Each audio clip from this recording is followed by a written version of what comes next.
Clayton Kershaw was awesome. Robbie Ray was not. Let's talk about it next on Fantasy Baseball Today in 5.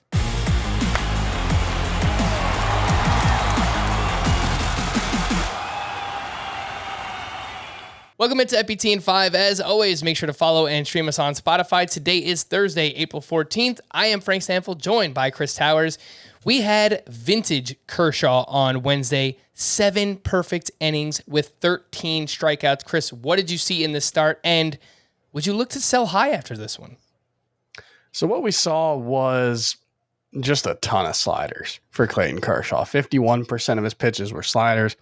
He had 20 swinging strikes on 80 pitches in this game. 17 of them were on the slider. He threw 41 sliders, so that came out to about a 41% swinging strike rate with the slider. Those are ridiculous numbers, and it's something that we've seen from Clayton Kershaw as he's aged. He's become more reliant on the slider as his go-to pitch. We've seen his overall swinging strike rate actually increase along with that, but it's made him a little less a little less control heavy than he has been in the past, just a little less effective overall, but still very effective. The big thing to take away from this one is Clayton Kershaw answered the first question, which is he currently healthy? And is he currently right? And those are the most important questions that he could ask, because there's no that he could answer, because there's no way he's going to answer the can he stay healthy question. There's just that's either going to happen or it's not. I think it's probably more likely he misses time this season than not. But what we saw was when he's out there, he's going to be very, very effective. And that's a good sign, and that's very promising after we had questions about the health of his elbow.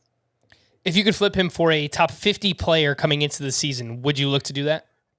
Yeah, I mean, it would have to be like when we say sell high, I think people sometimes take that as like, we don't like this player. I want Clayton Kershaw on my team, but I would absolutely be willing to sell high for him. It's going to be hard to do a pitcher for pitcher swap because a lot of the higher end pitchers who are ranked ahead of Clayton Kershaw have been pretty bad this season, including Robbie Ray, who we are about to talk about.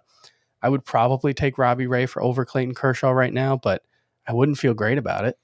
Let's talk about Robbie Ray, who was pitching in some terrible weather in Chicago. It was like a monsoon in that game against the White Sox, but they played through it, and he allowed 6 earned runs on 10 hits over 6 1/3. Chris, I think the bigger story is the velo down again, 3 miles per hour on the fastball, 2.6 miles per hour on the slider. What does this mean for Robbie Ray? I mean, I think it means what it means for most pitchers when we see a significant decline in their fastball velocity. It's what we've seen with Shane Bieber, which is it's really, really unlikely that Robbie Ray is going to be as good as we hoped if he's going to be throwing 3 miles per hour softer than he was last season on average. That's not to say that he can't be effective at this velocity, but it's much less likely. The margin for error much slimmer than it would be if he was throwing hard, especially based on last season when he was throwing harder than he ever has. It made his fastball more effective. It allowed him to pitch more in the strike zone without worrying about giving up home runs, which helped lower his walk rate and led to this whole breakout that we saw from Robbie Ray. It's just going to be really, really hard for him to pitch at a high level with this fastball velocity. So we need to see him take a step forward and throw harder in his next few starts, or it's going to be time to panic. All right, let's wrap up with some waiver wire pitchers. We saw Triston McKenzie throw 4 shutout with 6 strikeouts. Merrill Kelly strong once again, 5 1/3 shutout with 6 strikeouts against the Houston Astros. And then Blake Snell expected to go on the IL. That means MacKenzie Gore is on track to make his MLB debut on Friday against the Braves. Chris, how would you rank those 3? McKenzie, Merrill Kelly, and MacKenzie Gore. Kind of confusing. Triston McKenzie, Gore. Right. I would rank them Triston McKenzie, MacKenzie Gore, Merrill Kelly. They're all in the 60 to 70 range at starting pitcher. That means they're all must roster in any 12-team roto league, probably 12-team points leagues too. Anything shallower, I think they're pretty fringy. Anything deeper, they're obviously must roster. McKenzie has the most upside by far.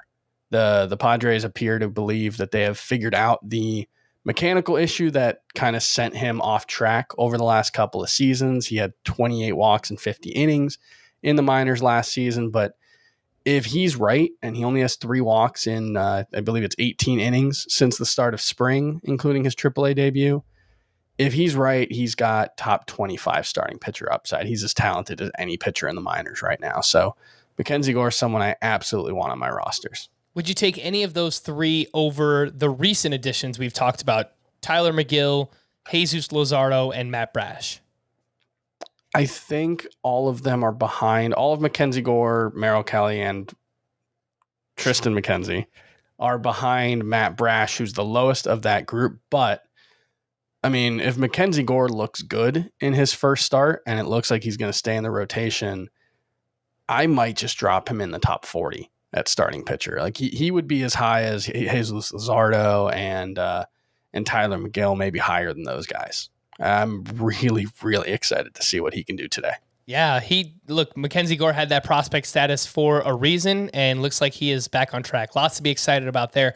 For more extensive fantasy baseball coverage, listen to the Fantasy Baseball Today podcast on Spotify, Apple Podcasts, Stitcher, your smart speakers, or anywhere else podcasts are found. And thanks for listening to Fantasy Baseball Today in 5. We'll be back again tomorrow morning.